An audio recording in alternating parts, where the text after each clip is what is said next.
Agar men Temur o'rnida bo'lganda qaytib kelmasdim shu jamoaga. Oyog'im tagiga yotib olib galimsa. Iltimos, xorijdan topa olmadik, hammasi yo'q dedi. Temur yana o'zingga kunimiz qoldi desa, bo'ldi, men qo'limni yuvdim masalan. Katanis ketgan paytda Kapazda eng kerak edi. Iltimos, kesh ikkita o'yinga qilib bergin. Sandan boshqasi yo'q. Kimga aytamiz yana? Ko'payam hop, o'zbekchilik. Endi bo'lsa, ishlatib olib tashlab yuboriladi-yu. Munosabat shunaqa bo'ldi. Unaqa aytilmaydi rasman.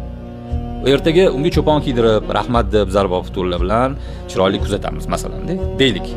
Majozan aytaman. Lekin munosabat qanaqa bo'lyapti? Munosabat. Sen menga kerak paytingda men seni ishlatdim. Endi sen menga kerak emassan. Hop, shuni sen tushuntir. Ommaga rasmiy bayonot bilan yoki matbuot anjumani bilan o'rtoqlar, biz jahon chempionatiga yaxshi murabbiy bilan bormoqchimiz. Ko'p zo'r ishlarni qildi. Bu O'zbekistonning yaxshi murabbiyi, ammo bizga jahon darajasidagi nom kerak. Matbuot anjumanida biz shuni ma'lum qilmoqchimiz. Mana ko'p yonimda o'tiribdi. Xizmatlaringiz uchun rahmat. Biz falon bilan muzokaralar o'tkazyapmiz, falon darajadamiz.